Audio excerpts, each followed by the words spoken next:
Saudara, deretan aksi demonstrasi yang terjadi selama satu pekan terakhir berujung pada pertemuan mahasiswa dan Wakil Presiden Gibran Rakabuming pada Senin sore. Wapres Gibran diberikan waktu 5 kali 24 jam untuk bisa memenuhi tuntutan mahasiswa. Mahasiswa kembali menggelar aksi demo di sejumlah titik. Di Jakarta, titik aksi demo terpusat di 2 lokasi, yakni di depan gedung MPR DPR dan di Jalan Medan Merdeka Selatan, Jakarta Pusat pada Senin siang.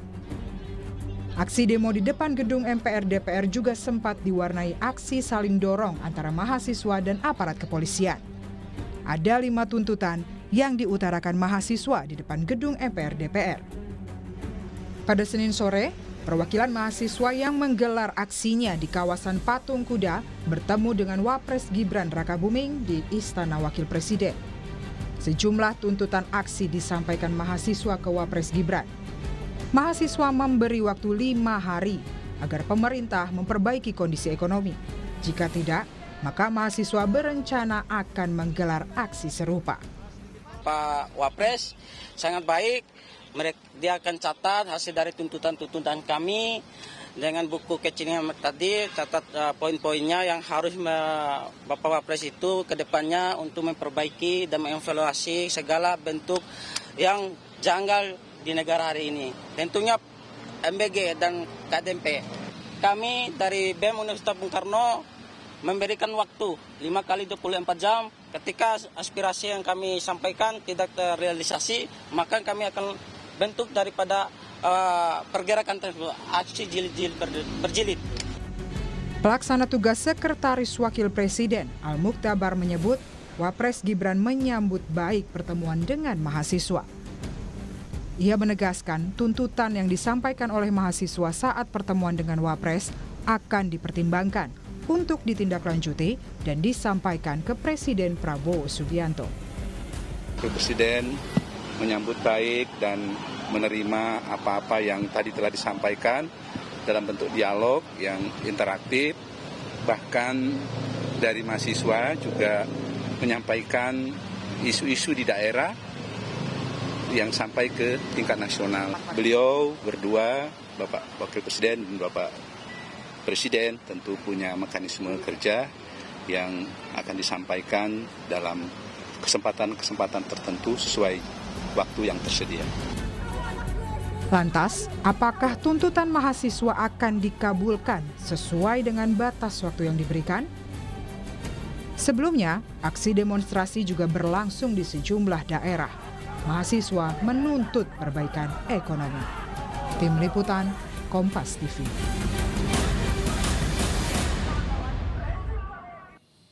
Lalu apa saja yang dibahas oleh perwakilan mahasiswa dan Wapres Gibran selama kurang lebih 1,5 jam pertemuan? Kita akan membahasnya bersama Kamarus Samad, anggota Komisi 11 DPR RI dari fraksi Partai Gerindra yang hadir di studio. Selamat sore, Kang Samad. Selamat sore, Mas Radi. Sehat, Pak, Kang Samad? Alhamdulillah sehat. Alhamdulillah. Dan di virtual ada Muhammad Abdi selaku Ketua BEM Hukum Universitas Bung Karno yang kemarin menjadi salah satu perwakilan mahasiswa yang bertemu dengan Wapres Gibran ya. Mas Abdi, selamat sore. Selamat sore, Kompas TV. Oke, baik. Nah, tapi sebelum kita lanjutkan perbincangan, kita akan jeda dulu untuk menyimak kumandang azan maghrib untuk wilayah Jakarta dan sekitarnya berikut ini. Saudara, kami ucapkan selamat menunaikan ibadah sholat maghrib untuk Anda yang menjalankannya di wilayah Jakarta dan sekitarnya. Kita lanjutkan perbincangan di Sapa Indonesia Malam bersama Kamarus Samad, anggota Komisi 11 DPR RI dari fraksi Partai Gerindra yang juga juru bicara Partai Gerindra, dan juga Muhammad Abdi sebagai Ketua BEM Hukum Universitas Bung Karno yang kemarin menjadi salah satu perwakilan mahasiswa yang bertemu dengan Wapres Gibran. Saya ke Kang Samad dulu. Ya. Setelah melihat kemarin mahasiswa diterima oleh Wapres Gibran begitu ya dan berdiskusi, ada salah satu tuntutannya untuk efisiensi anggaran MBG dan dialihkan ke hal-hal yang lebih progresif, salah satunya juga soal biaya pendidikan UKT. Bagaimana Anda merespons hal ini sejauh ini? Iya, Mas Radi, pertama kita patut mengapresiasi dulu karena mahasiswa mengedepankan proses dialog dengan pemerintah dan Wakil Presiden berkenan menerima, dan ini adalah langkah baik untuk bisa mengakselerasi apa yang menjadi tuntutan dari mahasiswa. Mengenai dorongan untuk efisiensi, sebetulnya pemerintahan Presiden Prabowo sejak Januari 2025 sudah menerbitkan Inpres. Impres nomor 1 2025 tentang efisiensi, lalu kemudian ditindaklanjuti dengan Peraturan Menteri Keuangan tentang poin-poin dan tata laksana efisiensi di kementerian dan lembaga sampai seluruh entitas pemerintahan, Mas Radi.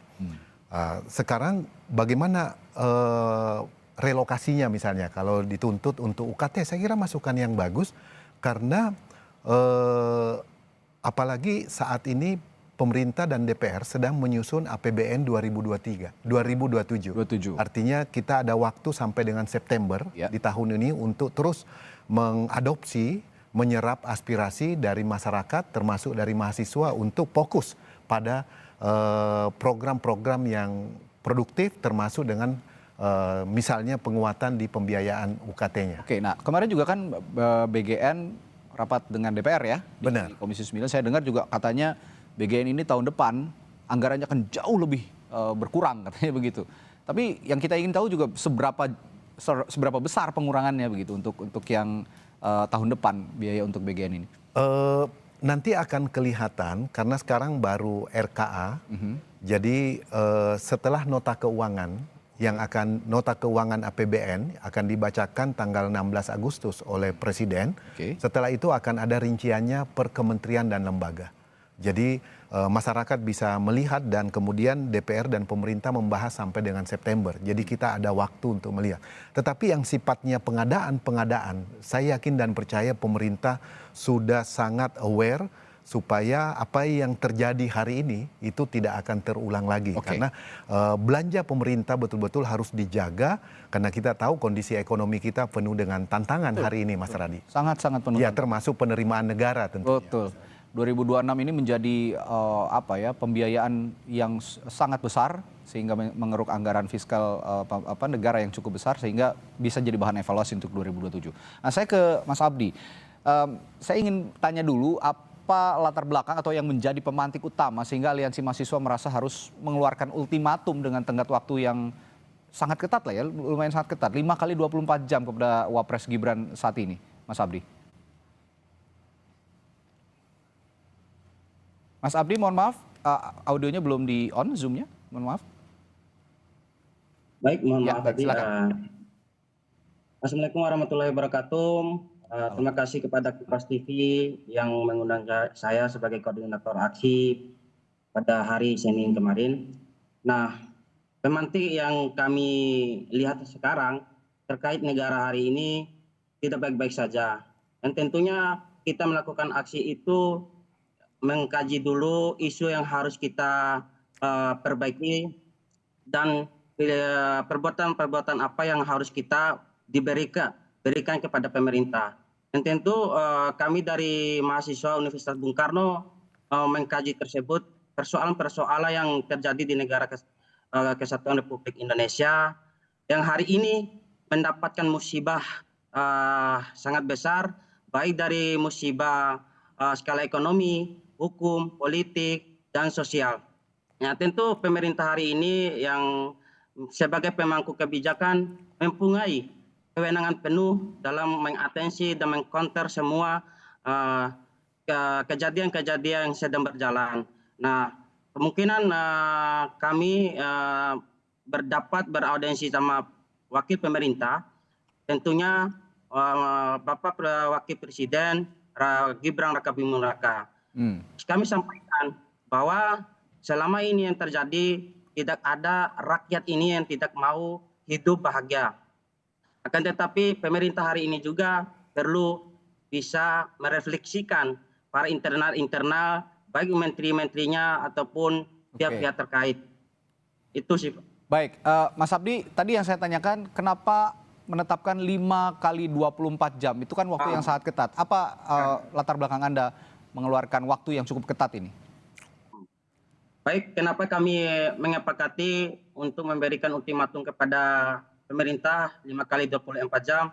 Tentunya sebagaimana untuk memantik rasa kerja dari pemerintah hari ini. Karena kami menilai pemerintah hari ini membiarkan begitu saja konflik-konflik yang terjadi. Sehingga rakyat itu sengsara melihat konflik yang melanda negara kita yang tercinta ini. Oke. Nah, tentu pemerintah hari ini harus bersikap langkah-langkah yang strategis untuk mengcounter problem-problem yang ada di negara ini. Oke, 5 kali 24 jam ini kan waktu yang singkat, sehingga sepertinya untuk menyelesaikan seluruh persoalan agak mustahil ya. Kalau ada prioritas menurut Anda, kalau misalnya ditanya prioritas dalam 5 kali 24 jam, yang pertama kali harus dilakukan apa dulu oleh pemerintah? Yang pertama kali harus yang dilakukan oleh pemerintah tentu memberikan konferensi pers terhadap rakyat Indonesia. Dari 6 tuntutan kami bawa terkait persoalan MBG. Oke. Nah, MBG ini sebagai pemicu konflik yang ada di negara Indonesia ini, program prioritas yang seharusnya MBG dan KDMP juga mempunyai sifat yang baik. Itu yang disampaikan oleh pemerintah hari ini. Tetapi kami dari mahasiswa menilai cara pelaksanaan tentu sangat bobrok. Cara pelaksanaan tentu cara yang tidak tidak bisa dilegalkan. Ya, artinya Anda ingin mengatakan bahwa program MBG ini perlu dijelaskan gitu kepada publik apa manfaatnya dan seberapa besar anggaran, apakah anggaran yang besar itu bisa dipertanggungjawabkan dan apa saja rincian yang harus dikerjakan gitu kira-kira. Nah, kalau begitu saya ke Kang Samad. Kalau mahasiswa ngeritik program MBG seperti yang dikatakan salah satunya juga oleh Mas Abdi tadi, itu ada evaluasi total juga yang harus dilakukan selama 5 kali 24 jam katanya. Nah, ini bagaimana juga dari Gerindra meyakinkan kepada publik, Gerindra sebagai partai motor pemerintah saat ini, meyakinkan publik dan juga mahasiswa bahwa program ini dasar hukumnya jelas begitu ya, kajian ekonominya ada dan matang sehingga bukan hanya jadi beban negara begitu kira-kira. Iya, Mas Radi, pertama mengenai tenggat waktu, deadline waktu yang diberikan, kita menangkap spiritnya supaya pemerintah bisa lebih care. Parlemen tentu juga sangat aware terhadap aspirasi mahasiswa. Kita mengetahui bahwa Undang-Undang Nomor 17 2023 di pasal 64 di situ disebutkan bahwa pemerintah memiliki kewajiban untuk memberikan pemenuhan gizi perorangan maupun masyarakat. Lalu kemudian Perpres 83 tahun 2024 yang diteken pada bulan Agustus oleh pemerintahan yang lalu itu dibentuklah Badan Gizi Nasional. Lalu kemudian menyangkut tata kelolanya, pemerintahan Presiden Prabowo mengeluarkan Perpres nomor 115. Itu jelas mulai dari perencanaan, pengelolaan, pengawasan, pengendalian, dan pelaporan. Jadi sudah ada Perpres tentang tata kelola. Problemnya ada di implementasi. Betul, banyak tantangan. Nah, apa yang sudah kita lihat? Dari 27.000 lebih dapur misalnya, kita bisa menyaksikan ada 1.200.000 lebih tenaga kerja yang terserap. Dari mana? 47 setiap dapur. Kita bisa menyaksikan bagaimana masyarakat kita yang tadinya usianya udah 40 tahun, sudah tidak berharap kerja yang produktif, ternyata dapat peluang di desanya untuk bekerja di SPPG. Nah, itu ada 1.200.000 lebih. Kemudian ada supplier UMKM yang kalau kami lihat datanya itu mencapai 1.000 lebih dari supplier yang ada. Lalu kemudian juga ada ekosistem supply chain yang sudah mulai terbentuk dalam rangka kebutuhan SPPG itu. Artinya bahwa setiap program pemerintah sebetulnya bisa diukur dampaknya, outcome-nya kepada masyarakat. Nah, outcome inilah yang menurut saya harus terus dievaluasi. Apakah sesuai target, sesuai harapan? Sejauh ini ada problem di tata kelola, tetapi di desa-desa, di kampung-kampung, masyarakat merasa dengan adanya program MBG ini itu ada banyak dampak positifnya. Nah, memang ada 1-2 dapur yang problem. Betul, ada 4.000 lebih yang sudah ditutup oleh BGN. Itu artinya punishment terus berjalan, evaluasi terus dilakukan supaya produktivitas penggunaan anggaran bisa tepat sasaran. Itu poinnya. Kemudian berikutnya Mas Radi, kalau kita juga mencatat yang tidak kalah penting itu adalah penciptaan lapangan kerja baru, ekosistem pelaku usaha UMKM, dan ada BUMDes. Bundes yang mulai terlibat dalam supply terhadap kebutuhan SPPG. Lalu kemudian juga ada peningkatan produktivitas masyarakat. Bisa bayangkan Mas Radi, yang kerja di SPPG 8 jam, lalu kemudian mereka dapat makan 1 kali, dapat insentif bulanan, di rumahnya pendapatannya menjadi stabil, pengeluarannya menurun. Kenapa? Karena dapat makan di SPBG 1 kali. Itu artinya pengeluaran rumah tangganya menurun. Nah, ini yang menurut saya yang harus dilihat secara jernih, secara proporsional. Nah, begitu Mas. Baik, ini yang harus dilihat secara jernih. Itu paparan-paparan yang sudah Anda katakan tadi, sudah dikatakan. Tapi masalahnya dewasa ini atau hari-hari ini kita punya ruang fiskal yang sangat sempit untuk memulihkan kondisi ekonomi negara dengan beberapa program prioritas pemerintah yang pada intinya, pada nyatanya akhir-akhir ini implementasinya belum optimal, termasuk tadi ada dispute ya, termasuk juga ada penyalahgunaan anggaran, ada penyalahgunaan wewenang di sana, termasuk yang terjadi di BGN. Nanti saya akan tanya bagaimana juga pemerintah ataupun Gerindra mendorong pemerintah, termasuk juga di DPR bersama, meluaskan lagi ruang fiskal di tahun yang akan datang atau sesegera mungkin sehingga kinerja ekonomi negara ini bisa semakin terakselerasi. Saya akan tanyakan hal itu sesaat lagi di Sapa Indonesia Malam. Tetaplah bersama kami.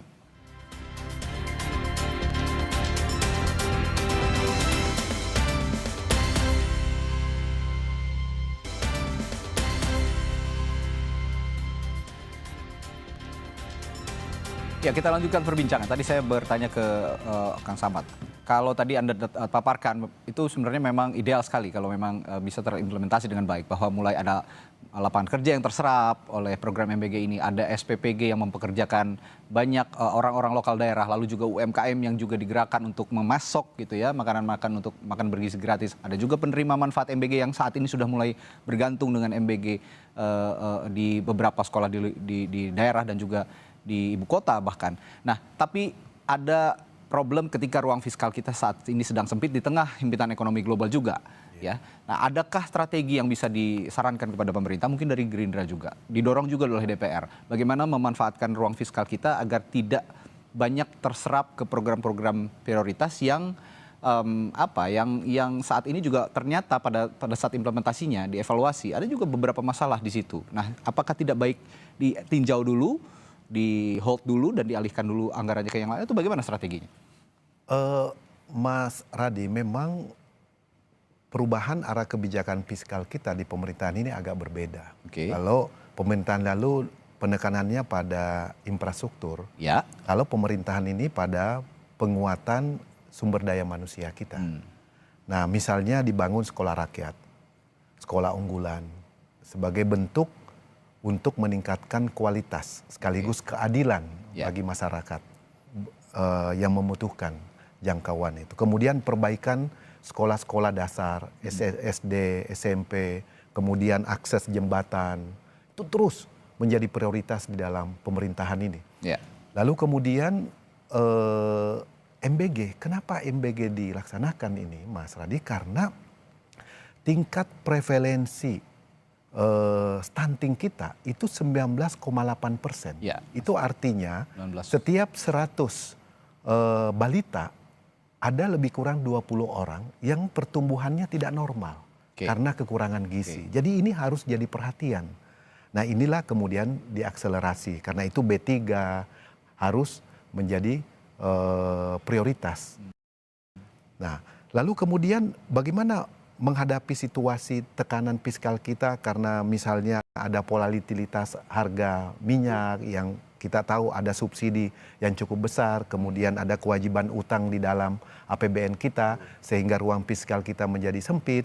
Nah, kita bersyukur, kenapa demikian? Kita bersyukur karena Presiden sangat komit terhadap penguatan ekonomi dalam negeri. Contoh, keberpihakannya terhadap UMKM dimulai ketika beliau menerbitkan PP 1 bulan setelah dilantik sebagai presiden. PP 47 2024 tentang penghapus tagihan utang UMKM. Itu komitmen beliau. Kenapa? Karena ingin pelaku UMKM itu bisa bergerak. Nah, lalu kemudian itu konsisten. Kita Tapi lihat. pada praktiknya apakah itu sudah bergerak sekarang Nah, UMKM? itu yang kita dorong supaya perbankan menurunkan juga suku bunga yang beliau pidatokan di parlemen, Mas Radi kan, supaya ekonomi kita bisa bergerak. Sehingga para pelaku usaha mikro, ya kecil dan menengah dan korporasi itu bisa Tapi kembali pada bergerak. saat ini BI menaikkan suku bunga acuan. Nah, suku bunga acuan betul, pasti cepat atau lambat akan ada pengaruhnya terhadap ekonomi kita. Tapi kita pernah mencapai BI rate kita di 6% di Desember 2023. Waktu itu memang rezim suku bunga tinggi dan kemudian turun, dan sekarang karena ini bagian daripada strategi untuk menstabilkan nilai tukar kita sekaligus bagian daripada kebijakan monetary kita, maka saya kira Bank Sentral akan terus melakukan evaluasi. Yang kita perlu jaga jangan sampai dampaknya terhadap daya beli masyarakat. Nah, itu yang kita mesti jaga. Misalnya para pelaku usaha dengan kenaikan BI rate ini kita mesti lihat dampaknya ke tingkat confidence-nya untuk melanjutkan investasi mereka di dalam negeri. Oke, saya ke Mas Abdi lagi. Tadi sudah dijelaskan oleh Kang Samad beberapa implementasi program-program yang Anda kritik juga ya. Salah satunya soal MBG tadi. Nah, tapi khusus untuk pemerintah melalui Wapres Gibran, Anda kan memilih waktu 5 kali 24 jam. Nah, secara birokrasi merombak atau mengevaluasi kebijakan ekonomi menyeluruh butuh waktu yang lama, dan apakah menurut Anda target ini realistis? Nah, jika memang target ini tidak terpenuhi,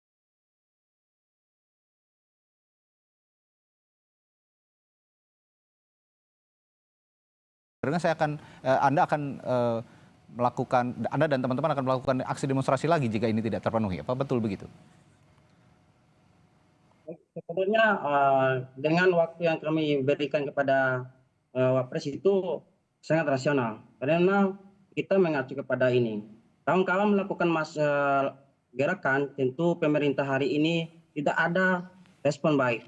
Tetapi kenapa kita memberikan waktu 5 kali 24 jam, supaya agar pemerintah hari ini lebih bangun lagi, lebih membuka mata lagi, karena rakyat hari ini sangat membutuhkan pemerintah yang responsif dan akuntabilitas. Jauh-jauh hari kita MBG ini kan kami dari tuntutan kami hanya memberhentikan sementara. Untuk apa? Untuk memperbaiki secara total. Nah, dari baik tatanan dapurnya, struktural aturannya, penerapannya, itu yang kami harap. Bukan kami ini datang bawa tuntutan itu, MBG itu harus diberhentikan secara total. Akan tetapi memberhentikan sementara. Mungkin itu, Kompas. Oke, untuk jangka pendek, saya katakan jangka pendek karena 5 kali 24 jam ini masuk ke kategori tuntutan jangka pendek. Apa indikator konkret dari Anda, terutama teman-teman mahasiswa juga dari UBK, yang digunakan untuk menilai bahwa pemerintah dalam tanda kutip sudah merespons ultimatum yang Anda berikan ini 5 hari? Apakah cukup dengan pernyataan sikap atau harus dengan berupa kebijakan tertulis atau bagaimana? Nah, tentu indikator tersebut pemerintah hari ini dan kedepannya harus ada konferensi pers dalam hal memberikan kepastian kepada rakyatnya akan memperbaiki secara menyeluruh apa yang janggal di dalam kubu PGN sendiri, lebih khusus program makan bergizi gratis. Berarti cuma pernyataan saja, tidak perlu ada kebijakan strategis yang dikeluarkan jangka pendek begitu, Mas Abdi? Ya, pernyataan selaras dengan tindakan nyata bagi rakyat Indonesia. Harus ada tindakan nyata. Kalau memang pemerintah hari ini tidak ada tindakan nyata yang kami menilai, kami akan tetap lakukan aksi berjilid-jilid. Oke, nah yang Anda katakan ini tindakan nyata itu tadi diwujudkan oleh kebijakan dan juga selaras dengan pernyataan. Kalau dibilang pemerintah memberikan pernyataan di hadapan publik, sebenarnya kan sudah sering dilakukan selama ini. Yang Anda maksud pemerintah ini siapa dulu? Apakah pembantu presiden, apakah wapres yang Anda datangi atau bagaimana? Tentunya Presiden Prabowo Subianto. Oke, baik. Jadi ada keterangan resmi dari Pak Presiden begitu ya kepada masyarakat soal program-program prioritas pemerintah yang saat ini menjedot cukup banyak anggarannya, begitu. Baik. Karena memang kita bisa juga membuat juga program-program pemerintah yang yang hari ini sukses, dan kita tidak lupa program-program pemerintah yang hari ini tidak terrealisasikan dan tidak dimanfaatkan sebaik-baiknya bagi rakyat. Nah, maka dari itu hadirnya kami itu untuk bagaimana mengingatkan pemerintah hari ini agar menjalankan program-program hari ini yang tentu pemerintah hari menilai bagus bagi rakyat. Karena MBG ini kan dari hasil dari jawaban dari Presiden Prabowo Subianto mengurangi angka stunting yang ada di negara Ya, seperti yang dikatakan Kang Samad juga tadi. Ya, dan tetapi bagaimana cara penerapannya yang harus efektif? Nah, langkah-langkah pemerintah hari ini harus terkoordinir baik dari pusat dan daerah. Karena nanti program tersebut ternilai positif. Tetapi cara pelaksanaan dan praktek banyak sekali nepotisme juga yang ada dalam kubu dari program tersebut. Ya. Itu yang kami tegaskan dari kawan-kawan mahasiswa itu. Intinya pengawasan tata kelola implementasi yang selama ini jadi masalah. Implementasinya di pengawasan yang ketat. Di daerah juga masih banyak yang luput begitu ya oleh pemerintah yang juga Anda sampaikan. Nah, kalau begitu Kang Samad, untuk DPR, Anda juga kan duduk DPR ya? Selain juru bicara Partai Gerindra juga Anda di DPR dan di Komisi 11. Komisi 11 apakah kira-kira juga akan mendukung adanya legislative review terhadap program-program prioritas pemerintah yang notabene juga saat ini dikritik oleh beberapa kalangan termasuk adik-adik mahasiswa kita ini? Ya pasti, karena kita ini mewakili masyarakat. Kita dipilih dan diberi kepercayaan. Jangan sampai kepercayaan itu kita tidak wujudkan secara sungguh-sungguh. Dimulai dari kebijakan anggaran, karena memang DPR memiliki kewenangan membahas dan memutuskan anggaran. Walaupun pembatasannya hanya sampai satuan 2 misalnya, di nama program dan fungsi. Tetapi yang tidak kalah penting adalah menentukan KPI-nya, Key Performance Indicator setiap program diusulkan oleh kementerian dan lembaga. Ya. Nah, sehingga penggunaan anggaran negara betul-betul bisa dilaksanakan secara berkualitas. Tepat prosedur, tepat waktu, tepat sasaran, dan tepat manfaat. Ini yang selalu digaungkan sebagai spending better. Kenapa? Karena APBN ini kan uang yang dipungut melalui pajak dari masyarakat dan harus dikembalikan kepada masyarakat. Karena itu manfaatnya, outcome-nya, kita kalau di DPR menyebutnya IQ-nya, indikator kinerja utamanya harus terukur. Betul yang disampaikan mahasiswa, harus betul-betul level. Karena itu pemerintahan Presiden Prabowo bukan lagi sekedar bicara, sudah mengganti pimpinan BGN. Dan itu kita apresiasi langkah cepat. Dan kita beri kesempatan kepada pimpinan BGN yang baru untuk menata kembali, menata ulang, merekonstruksi ulang, agar kepercayaan publik terhadap program yang baik ini bisa kembali diraih. Singkat Kang Samad, terakhir tadi juga tuntutannya Mas Abdi meminta sebenarnya Pak Prabowo sebagai presiden juga berbicara di hadapan publik, menjelaskan selain juga pembantu-pembantu presiden yang sudah pernah berbicara soal ini, lalu juga Anda sebagai juru bicara begitu ya dari Partai Gerindra, lalu ada juru bicara kepresidenan, tapi Pak Prabowo sendiri kira-kira ada gak kesediaan untuk memberikan penjelasan langsung bahwa MBG ini sebenarnya sudah cukup efektif dan akan dievaluasi untuk menenangkan masyarakat setidaknya? Iya, Mas Radi, pemerintah kan satu kesatuan tidak terpisahkan. Presiden, wakil presiden, badan komunikasi, dan seluruh entitasnya satu kesatuan yang tidak terpisahkan. Di banyak forum, di banyak kesempatan, pidato-pidato, pandangan-pandangan beliau disampaikan langsung tentang MBG ini. Nah, case by case tentu karena misalnya soal BGN, sekarang kadang sudah pro justisia. Kita harus memberi kesempatan kepada aparat penegak hukum untuk bekerja secara profesional dan independen supaya tidak terganggu. Biarkan beri kesempatan, kemudian pimpinan BGN yang baru kita beri kesempatan untuk menata ulang supaya publik, mahasiswa, dan seluruh entitas masyarakat bisa menilai, oh ada perubahan, ada perbaikan, ada kemajuan, dan masih ada yang perlu diperbaiki lagi. Nah itu, dan kita semuanya tentu menunggu hasil progres yang lebih jelas. Menurut Anda berarti pemerintah ini satu entitas ya, tidak hanya presiden, wakil presiden, dan pembantu-pembantunya itu adalah pemerintah yang bisa menjawab tantangan atau pertanyaan dari publik termasuk adik-adik mahasiswa. Baik, terima kasih Bung Kamar Samad, juru bicara Partai Gerindra yang juga anggota Komisi 11 DPR RI dari fraksi Partai Gerindra telah berdiskusi di malam hari ini, dan juga Bung Abdi, Muhammad Abdi, Ketua BEM Hukum Universitas Bung Karno juga telah memberikan perspektifnya di Sapa Indonesia Malam. Selamat malam, sampai jumpa lagi.